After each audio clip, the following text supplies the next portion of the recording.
Welcome back to The Explainer. I am honestly so incredibly excited to guide you through today's topic because we're looking at something absolutely fundamental to our existence, yet something we overlook almost every single day. We're talking about the anatomy of listening. We're going to explore what it actually means to build systems that listen. And to do that, we'll start by looking at the highly structured, coded world of artificial intelligence and chatbot design, and then, well, we're going to zoom all the way out to human history to see exactly what happens when the world either truly listens or completely turns a blind eye.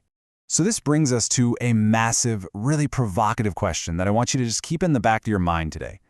How do we ensure voices are accurately heard? And I mean that two ways, heard by the machines we program and heard by the world we live in. It's a fascinating journey we're taking today, starting way down at the micro level of conversational tech and funneling all the way up to the macro level of actual human survival. Here is our roadmap for today. We'll hit the anatomy of conversational UI, capturing user intent, handling errors and fallbacks, designing with empathy, and finally, wrap up with the power of testimony. Let's jump right in. Section 1. Anatomy of Conversational UI. Okay, let's dive right into this. To understand how technology listens, we have to understand the basic foundation of conversational user interfaces, or CUIs. Now, there's a stark contrast between a traditional graphical user interface, a GUI, and a conversational UI. Think about traditional GUIs for a second. Dashboards, complex menus, multiple tabs. They are fantastic for visual exploration, right? You use them when you need a bird's eye view and a lot of control. But a conversational UI is a totally different beast. It is built entirely for goal-driven task completion. As the source material points out, if you want to reorder your last purchase, typing something like "reorder my last purchase" into a chat is exponentially faster than clicking through your account history, digging up order details, and navigating checkout screens. Conversational interfaces exist to help you complete a task, but, and here's the catch, they can only do that if they actually hear and understand what you want. Moving right along to Section 2, Capturing User Intent. You see, at a super granular level, a machine cannot truly listen if it fundamentally misunderstands your ultimate goal. Designing a successful conversational flow requires understanding this really neat three-part loop: intent, emotion, and action. First up, intent. This anchors the whole purpose of the exchange. What is the user actually trying to do? Second, emotion. This shapes how the system should respond. Is the person typing furiously? Are they rushed? Curious? And finally, action. This is the structural design of the dialogue, the prompts and the confirmations that actually move the user toward a resolution. You literally cannot just jump to action without nailing down intent and emotion first. And modern tech is evolving really fast to capture this intent better. Take yes/no intents from Cognigy's documentation, for example. Back in the day, programmers had to sit there and manually type out massive, exhausting lists of synonyms just so a bot would understand yeah, yep, nah, or nope. But now, yes/no intents use machine learning with a pre-installed expandable vocabulary to detect affirmative or negative responses totally naturally. It expands the AI's ability to accurately register a user's confirmation or denial with all that rigid scripting. Basically, it's training the machine to listen to human nuance.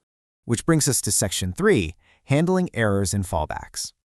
But let's be real. What happens when the machine completely misses that nuance? Because no conversational system understands everything perfectly. There is always going to be friction. And when friction happens, you get conversational errors. The two big ones are no match, which is when a user says something completely out of left field, and no input, when there's just silence. If a chatbot endlessly loops and just repeats, "I didn't get that, I didn't get that," it completely destroys user trust. And honestly, it makes us all want to throw our phones right out the window.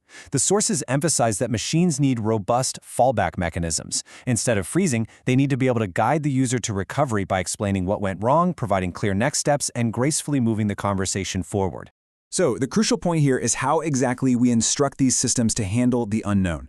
Consider this direct prompt from a Google Skills training lab. This is for a generative fallback agent designed specifically for scuba diving charters. Look at how incredibly strict and specific these instructions are. The large language model is explicitly told its boundaries. By scripting these limitations, if a user suddenly asks about local dive shops, the agent doesn't just break, and it doesn't just guess. It uses generative AI to gracefully explain its limits and steer the user back to what it can actually help with, like booking a boat. It's a highly structured, highly intelligent fallback. Section 4. Designing with empathy. And this brilliantly illustrates the psychological layer of this whole process.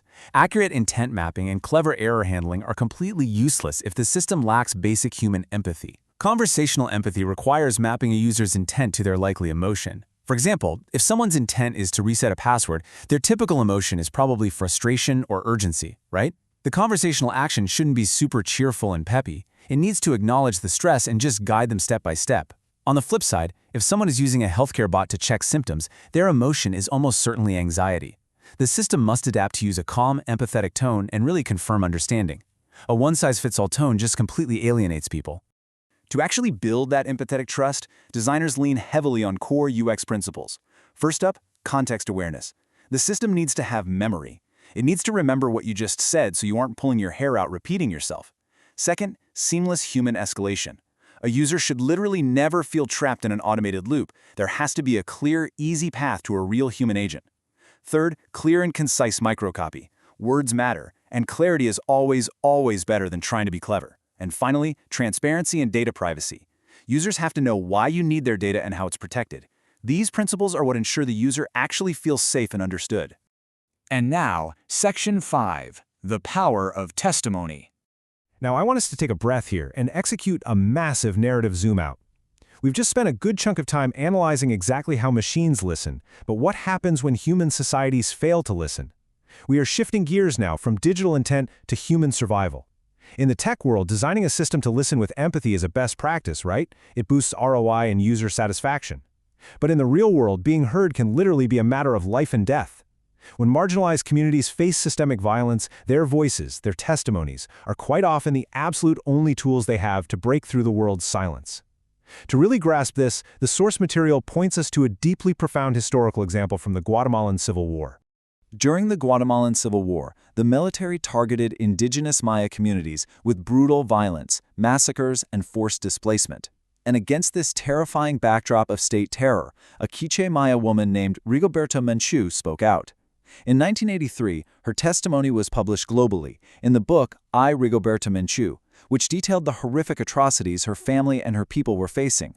In 1992, her tireless activism was recognized globally when she was awarded the Nobel Peace Prize. And finally, in 1999, a UN-backed Truth Commission formally concluded that acts of genocide had indeed been committed against the Maya groups. Think about it this way. Menchú's testimony functioned as society's ultimate fallback mechanism.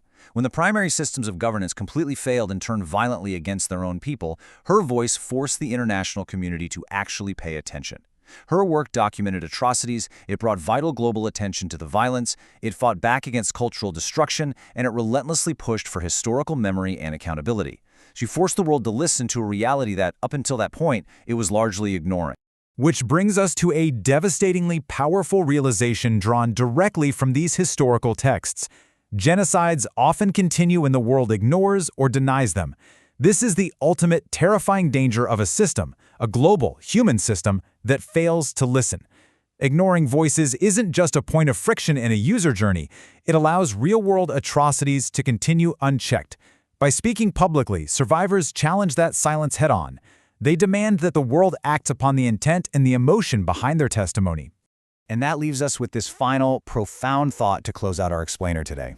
Whether we're in a lab coding an AI to handle a conversational fallback gracefully, or we're participating in a global community witnessing human rights abuses, we really have to ask ourselves, are the systems we build, both digital and societal, truly designed to listen? Because true listening isn't just about capturing audio or scraping data, it's about understanding intent, applying empathy, and most importantly, taking meaningful action.